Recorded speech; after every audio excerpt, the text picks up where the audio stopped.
-54 अध्याय 2052 समय की गति। पिछला अध्याय। अगला अध्याय। 2 अतिरिक्त प्रभाव और यहां तक कि पहला प्रभाव भी 10% से बढ़ाकर 50% कर दिया गया। रैंक 2 पर पहुंचने के बाद दिव्य आंतरिक दुनिया के प्रभावों को देखते हुए अजाक्स खिलखिलाकर मुस्कुराया।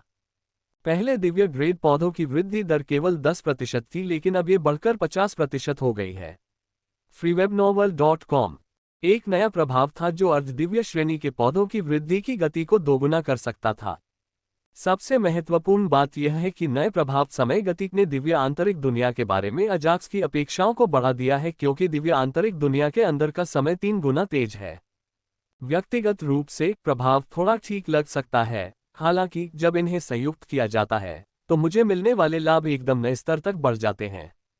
अजाक्स ने पहले से ही दिव्य आंतरिक दुनिया से मिलने वाले लाभों की गणना शुरू कर दी।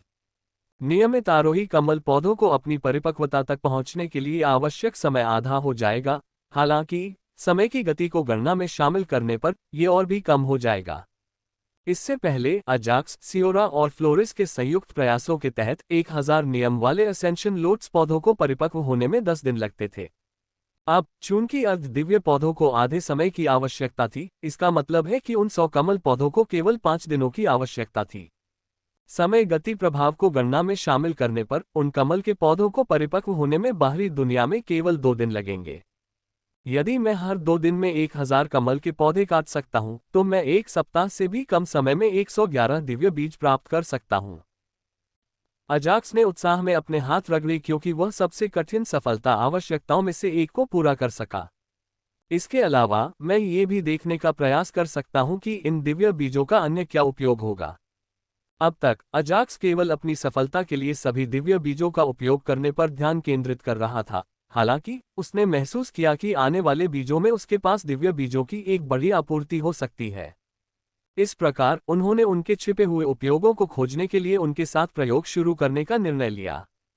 मैं उन दिव्य बीजों को अपने संकुचित आत्मिक प्राणियों या दिव्य पौधों या दिव्य पशु को खिलाने का प्रयास कर सकता हूं, या यहां तक कि अपने दिव्य आंतरिक जगत को भी खिला सकता हूं। अजाक्स के पास दिव्य बीजों के साथ प्रयोग करने के कई तरीके थे, क्योंकि वह इसके लिए उत्सुक था। मुझे आश्चर्य है कि दिव्य बीज दिव्य आंतरिक जगत के प्रति कितने प्रभावी होंगे।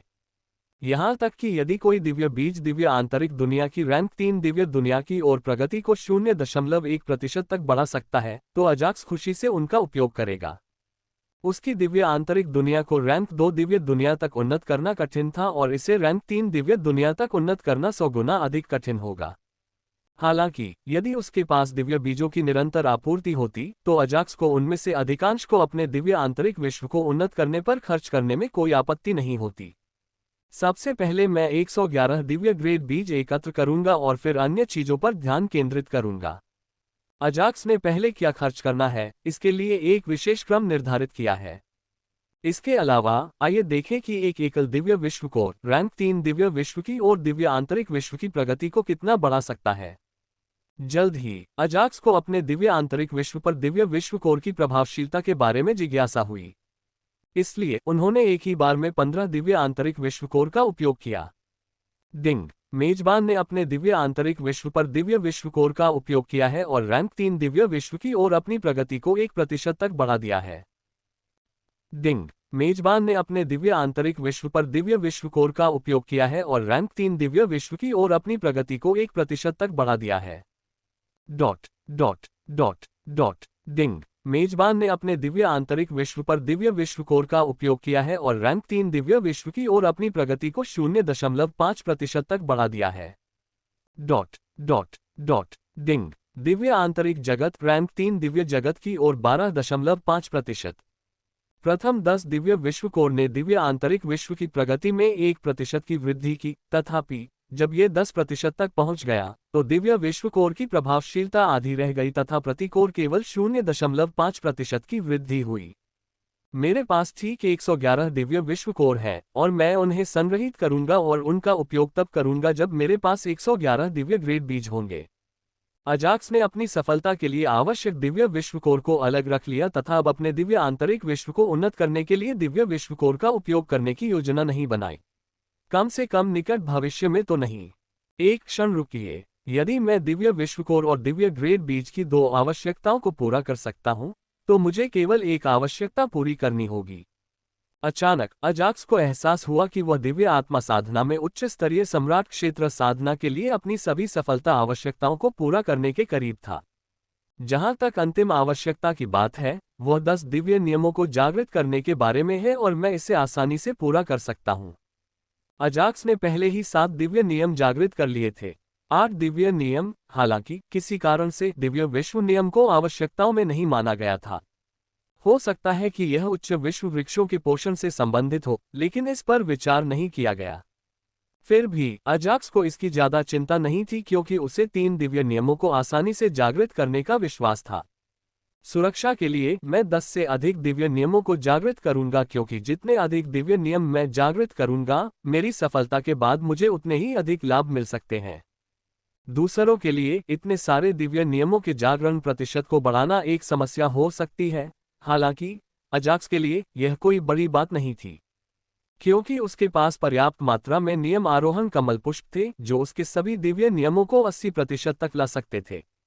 इसके बाद वह प्रभाव को अधिकतम करने के लिए अर्ध दिव्य नियम औषधि और दिव्य नियम औषधि के साथ साथ संवर्धन के दिव्य फल का सेवन कर सकता था। संक्षेप में, अजाक्स आसानी से अपने लगभग सभी दिव्य नियमों को 90 या उससे अधिक के जागृति प्रतिशत तक ला सकता था। एक बार जब मेरे पास 90% से अधिक 1 दर्जन से अधिक दिव्य नियम हो जाएंगे, तो मैं अंधकार क्षेत्र की गहराई में प्रवेश कर सकता हूं और अंधकार क्षेत्र के दूसरी ओर एक नए ब्रह्मांड में जा सकता हूं। ये सोचकर अजाक्स का दिल तेजी से धड़कने लगा क्योंकि वह उस दिन का इंतजार कर रहा था। अतीत में अजाक्स ने सोचा था कि उसे अपनी दिव्य आत्मा साधना में मध्य स्तरीय सम्राट क्षेत्र तक पहुंचने में वर्षों लगेंगे। हालांकि न केवल वह मध्य स्तरीय सम्राट क्षेत्र तक पहुंच गया, बल्कि वह अपने उच्च स्तरीय सम्राट क्षेत्र साधना के लिए सभी आवश्यकताओं को पूरा करने के भी करीब था। एक बार जब वह उच्च स्तरीय सम्राट क्षेत्र में प्रवेश कर जाता है, तो उसे अपने दिव्य नियमों के जागरण प्रतिशत की सीमा के बारे में चिंता करने की आवश्यकता नहीं रहती। इसके अलावा उसने पहले से ही पर्याप्त साधना संसाधन एकत्रित कर लिए थे या भविष्य में उसे और अधिक साधना संसाधन प्राप्त होंगे जो उसके सभी दिव्य नियमों के जागरण प्रतिशत को आसानी से बढ़ा सकते थे। इस प्रकार अजाक्स ने अपनी साधना में सफलता प्राप्त करने तथा अपने दिव्य नियमों के जागरण प्रतिशत को 90% से ऊपर या यदि संभव हो तो उससे भी अधिक तक बढ़ाने की योजना बनाई। जब मैं उच्च स्तरीय सम्राट क्षेत्र में प्रवेश कर जाऊं, तो आइए हम दिव्य आंतरिक दुनिया को उन्नत करना जारी रखें। जल्द ही अजाक्स ने दिव्य आंतरिक दुनिया की रैंक को उन्नत करने और अपनी सफलता के बारे में अपने विचारों को एक तरफ रख दिया और दिव्य एक्सचेंज के दिव्य हॉल से प्राप्त अन्य वस्तुओं पर ध्यान केंद्रित किया। 2 दिव्य नियम औषधियां। ये पृथ्वी क्षेत्र में सबसे मूल्यवान साधना संसाधन है और चूंकि वह इसके बारे में जानता था, इसलिए अजाक्स ने जानकारी की जांच करने की जहमत नहीं उठाई। इसके अलावा मैं इन दिव्य नियम औषधियों में से एक को उस व्यक्ति को दे सकता हूं जो इसे तुरंत उपयोग करने के मानदंडों को पूरा करता है। एक साधक केवल एक ही दिव्य नियम औषधि का उपयोग कर सकता है और एक से अधिक का उपयोग करने से कोई प्रभाव नहीं पड़ेगा, इसके बजाय ये साधक को मार सकता है। इस प्रकार अजाक्स एक को अपने पास रखना चाहता था और दूसरा किसी और को देना चाहता था। वह दिव्य नियम औषधि को उसी व्यक्ति को देना चाहता था जो इसका तुरंत उपयोग कर सके। इसका कारण था साधना संसाधन को शक्ति में परिवर्तित करना। मैं एक को अपने लिए अलग रख रहा हूं और दूसरे को बिना कुछ किए स्टोरेज स्पेस में रखना बेकार है। नियम आरोहण कमलों के कारण अजाक्स के कई अधीनस्थों ने अपने दिव्य नियमों के जागरण प्रतिशत को 80% तक उन्नत कर लिया है और दिव्य नियम औषधियों के उपभोग के मानदंडों को पूरा कर लिया है। फादर सियोरा और ट्वाइलाइट ने दिव्य नियम औषधियों का उपयोग किया है और अपने दिव्य नियमों के जागरण प्रतिशत को क्रमशः 95, 93 और 96% तक सफलतापूर्वक उन्नत किया है। मुझे आश्चर्य है कि अगला उपभोक्ता कितना भाग्यशाली होगा। दिव्य नियम औषधियों का उपयोग करने वाले सभी सदस्य, विशेष रूप से ट्वाइलाइट और एरॉन, काफी भाग्यशाली थे जिन्हें लगभग पूरा प्रभाव मिला। इसलिए अजाक्स अगले उपभोक्ता का इंतजार कर रहा था। 1 मिनट रुको, मेरे पास अर्ध दिव्य नियम औषधि भी है। दिव्य नियम औषधियों की तरह अजाक्स ने अर्ध दिव्य नियम औषधियों की जानकारी की जांच नहीं की, क्योंकि वह उनके प्रभावों को जानता था। 4 अर्ध दिव्य नियम औषधियां और 1 दिव्य नियम औषधि। जल्द ही अजाक्स ने सोचना शुरू कर दिया कि उसके पास मौजूद ये औषधियां किसे देनी चाहिए। स्नो प्रतिभाशाली है और अपने दिव्य नियमों के जागरण प्रतिशत को आसानी से बढ़ा सकती है। इसलिए ये औषधियां न दें। यद्यपि यह कठोर लग सकता है, लेकिन अजाक्स को लगा कि स्नो पर नियम औषधि का प्रयोग करना उसकी स्वर्गीय क्षमता को बर्बाद करने के बराबर था। इससे पहले उसने अपने सभी दिव्य नियमों को 80 के जागृति प्रतिशत तक उन्नत करने के लिए सबसे कम संख्या में नियम आरोही कमल का उपयोग किया था, और अजाक्स का मानना था कि यदि वह दिव्य आंतरिक दुनिया के अंदर साधना करती है तो वह आसानी से आरोही क्लेशों को ट्रिगर कर सकती है। रावेत, स्पैरो, नोवा और घोस्ट स्नो से थोड़े कम प्रतिभाशाली हैं, लेकिन ब्रह्मांड के ज्यादा साधकों से ज्यादा प्रतिभाशाली हैं। इसलिए मैं उन्हें 3 अर्ध दिव्य नियम औषधियां दूंगा। एक क्षण सोचने के बाद अजाक्स ने उन्हें अर्ध दिव्य नियम पोटेंस देने का निर्णय लिया। जहां तक दिव्य नियम औषधि का प्रश्न है, एल्डर को इसका उपयोग करने देना सही निर्णय हो सकता है। अपनी भक्षण क्षमता के कारण एल्डर ट्वाइलाइट के बाद उसके नियंत्रण में सबसे शक्तिशाली और सबसे तेज स्पिरिट बीस्ट था, लेकिन अपने अनुबंधित आत्मा जानवरों में वह सबसे पुराना है और उसमें बहुत क्षमता है, जिसके कारण अजाक्स ने उसे दिव्य नियम औषधि दी। एल्डर, ये दिव्य नियम औषधि पी लो। अजाक्स ने बिना समय बर्बाद किए उसने शीघ्रता से एल्डर को बुलाया, जो भक्षक ईगल का नेता था, तथा उसे दिव्य नियम औषधि दी।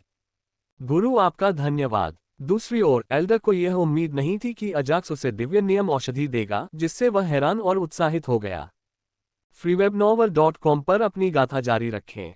अंततः जब मैं इसे पी लूंगा और अपने दिव्य नियमों के जागरण प्रतिशत को बढ़ा लूंगा, तब मैं उस बदमाश को सबक सिखाऊंगा। एल्डर ने ट्वाइलाइट के बारे में सोचा, जो बहुत बड़बड़ाता था, और वह उसे थोड़ा डराना चाहता था कि वह उससे अधिक शक्तिशाली है। गलत। अजाक्स को धन्यवाद देने के बाद एल्डर ने दिव्य नियम औषधि को एक ही घूंट में पी लिया और जल्द ही प्रक्रिया शुरू हो गई। अजाक्स ने इससे पहले ही 3 बार देखा था और इसलिए वह इस दरदरहित प्रक्रिया से ज्यादा आश्चर्यचकित नहीं हुआ। डिंग। मेजबान के अनुबंधित आत्मा जानवर ने एक दिव्य नियम औषधि का सेवन किया है। डिंग। एल्डर के दिव्य भक्षण नियम का जागरण प्रतिशत 14% बढ़कर 94% तक पहुंच गया है। डिंग। एल्डर के अन्य दिव्य नियमों जैसे दिव्य आकाश नियम, दिव्य गति नियम और दिव्य पशु नियम का जागरण प्रतिशत 7% बढ़कर 87% तक पहुंच गया है। जल्द ही सिस्टम नोटिफिकेशन की एक श्रृंखला अजाक्स के दिमाग में गूंजने लगी, जिसने उसे सुखद आश्चर्य में डाल दिया। यद्यपि दिव्य नियम औषधि का प्रभाव ट्वाइलाइट जितना अधिक नहीं है, फिर भी 14% सियोरा से अधिक है, जिसे केवल 13% की वृद्धि मिली। एक तरह से अजाक्स एल्डर के भाग्य से पूरी तरह संतुष्ट था और उसने एल्डर से कहा, अच्छी तरह से खेती करो और जितनी जल्दी हो सके अपने दिव्य भक्षण नियम के जागरण प्रतिशत को 95% तक बढ़ाओ। चूंकि दिव्य आंतरिक जगत में प्रकृति का सार बहुत शुद्ध था, इसलिए ये साधकों और आत्मिक प्राणियों दोनों के लिए अत्यंत लाभदायक था। इस प्रकार अजाक्स ने एल्डर को दिव्य आंतरिक दुनिया में रहने और साधना करने का आदेश दिया। एरन भी दिव्य आंतरिक दुनिया के प्रभाव और साधना का पूरा उपयोग कर रहा था, अपने दिव्य नियमों के जागरण प्रतिशत को बढ़ाने की कोशिश कर रहा था। मायला, मैं स्वर्ग तक जाऊंगा और किसी भी कीमत पर तुम्हें ढूंढ लूंगा। एरन अपनी पत्नी को ढूंढने के लिए पूरी तरह से दृढ़ था। वह एकमात्र व्यक्ति थी जिसे उसने अपने कई जन्मों में प्यार किया था।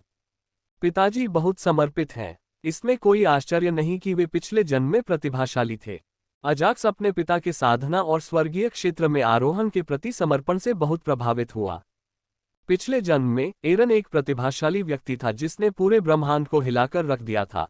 हालांकि दानव जाति के प्रति उसके क्रोध के कारण अंततः उसकी हत्या कर दी गई। सबक सीखकर एरन ने एक नया शरीर बनाया और सुरक्षित जीवन जिया। उस जीवन में उसकी मुलाकात माइला से हुई, जो अजाक्स की मां और एक शक्तिशाली ससुर थी। बाद में वह अपने ससुर से भी अधिक शक्तिशाली हो गया और अंततः विश्व का सम्राट बन गया। उन्होंने माइला से विवाह किया और उन्हें एक पुत्र की प्राप्ति हुई, जो कोई और नहीं बल्कि अजाक्स था। जब एरन के लिए सब कुछ ठीक चल रहा था, तभी दानव सम्राटों ने बैंगनी पत्थर की दुनिया पर हमला करना शुरू कर दिया। एरन के अनुसार शीर्ष संप्रदायों ने दानव सम्राटों को बैंगनी पत्थर की दुनिया और उसके आसपास की अन्य दुनियाओं पर हमला करने में महत्वपूर्ण भूमिका निभाई। अंत में अजाक्स के माता पिता को खुद को बलिदान करना पड़ता है और उसके पिता एरन ने सभी दानव सम्राटों की देखभाल करने से पहले अपने बेटे को सिस्टम हस्तांतरित कर दिया। मैं किसी भी कीमत पर मां को ढूंढ लूंगा। अजाक्स अपने माता पिता के भाग्य के बारे में सोचकर भावुक हो गया, जिन्हें उसके जन्म के समय ही अलग होना पड़ा था। वह ये भी जानता था कि उसके पिता क्यों साधना करने और स्वर्गलोक में जाने के लिए इतने दृढ़ थे, और इसका कारण था अपनी मां को खोजना। जब तक मैं स्वर्गीय क्षेत्र में पर्याप्त शक्तिशाली हूं, मैं उसे बहुत जल्द ढूंढ सकता हूं। अजाक्स जितना संभव हो सके उतना शक्तिशाली बनने की कोशिश कर रहा था, क्योंकि वह अपनी मां को भी ढूंढना चाहता था। केवल स्वर्गीय क्षेत्र में चढ़ने से उन्हें अपनी मां को खोजने में मदद नहीं मिलेगी, क्योंकि स्वर्गीय क्षेत्र पृथ्वी क्षेत्र से बहुत बड़ा और खतरनाक है। इसलिए अजाक्स का मानना था कि अपनी मां को ढूंढने का सबसे तेज तरीका जितना संभव हो सके उतना मजबूत बनना था।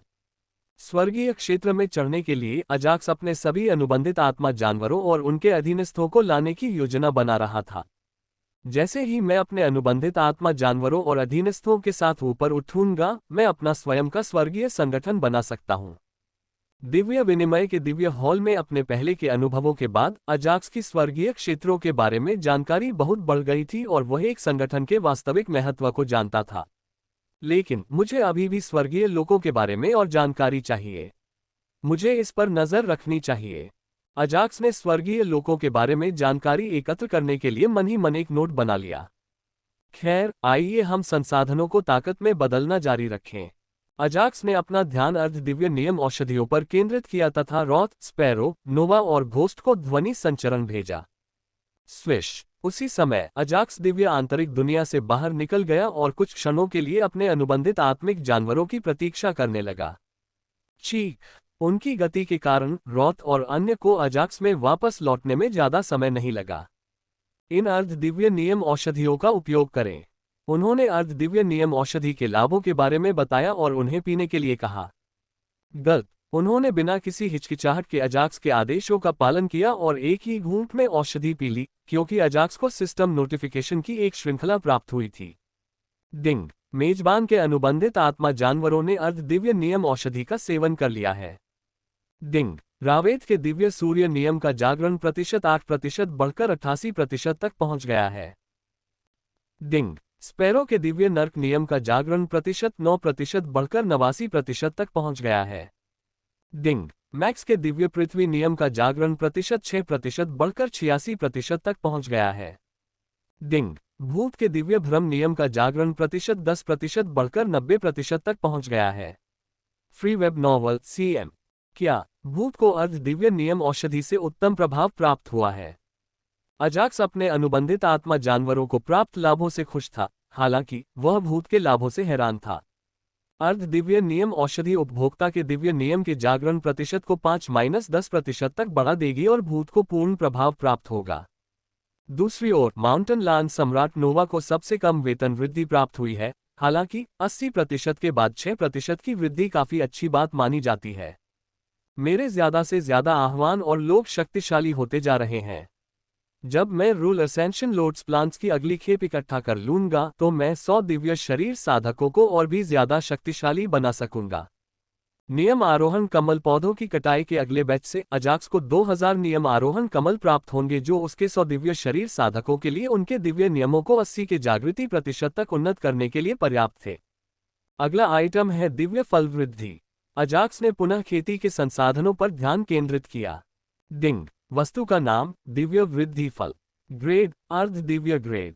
प्रभाव। इस फल का उपभोग करने के बाद यदि कोई साधक किसी अन्य साधना संसाधन का उपभोग करता है या उसका उपयोग करता है, तो उसे दूसरे उपभोग किए गए साधना संसाधन से दोगुना प्रभाव प्राप्त होगा। यह मेरे दिव्य नियम औषधि के साथ प्रयोग करने के लिए एकदम उपयुक्त है तथा एक ही बार में मेरे दिव्य नियम के जागरण प्रतिशत को अधिकतम कर देता है। अजाक्स ने अपने पास मौजूद अन्य 2 अर्ध दिव्य वस्तुओं को देखकर मुस्कुराया। डिंग। वस्तु का नाम दिव्य छाया पत्थर। ग्रेड अर्ध दिव्य ग्रेड। उपयोग। इसका उपयोग करके साधक एक क्लोन बना सकता है जिसमें साधक के समान शक्ति होती है और इसका उपयोग अधिकतर एक ढाल के रूप में किया जाता है, जो आने वाली बिजली के वार को रोकने के लिए होता है जब साधक स्वर्गीय क्षेत्र में चढ़ने का प्रयास कर रहा होता है। अच्छी वस्तु है और यह मेरे स्वामी के लिए काफी उपयोगी है, जिनके स्वर्गीय क्षेत्र में जाने की संभावना काफी कम है। अजाक्स ने दिव्य छाया पत्थर को स्वयं के लिए उपयोग करने की योजना नहीं बनाई थी, इसके बजाय उसने इसे अपने स्वामी रक्तवंश सम्राट मोस्टर को उपहार स्वरूप देने की योजना बनाई थी। जहां तक अन्य अर्ध दिव्य श्रेणी की वस्तुओं का प्रश्न है, मुझे उनमें काफी रुचि है। जल्द ही अजाक्स का ध्यान एक छोटे सुनहरे जहाज पर चला गया जो उसकी हथेलियों में मडरा रहा था। यह एक कलाकृति थी जिसे स्वर्गीय ड्रैगन पूर्वज द्वारा दिया गया था और इस वजह से अर्धदिव्य ग्रेड कलाकृति होने के बावजूद अजाक्स इसमें काफी रुचि रखता था। डिंग। आइटम का नाम थंडर फैंटम आर्क। ग्रेड अर्धदिव्य ग्रेड। उपयोग। इसका उपयोग करके मेजबान शून्य के माध्यम से यात्रा कर सकता है, जिससे शून्य जानवरों और शून्य अशांति द्वारा हमला किए जाने का जोखिम समाप्त हो जाता है। क्या यह मुझे शून्य में यात्रा करने में मदद कर सकता है? इसका मतलब है कि मैं अंधकार क्षेत्र से परे के क्षेत्रों में जा सकता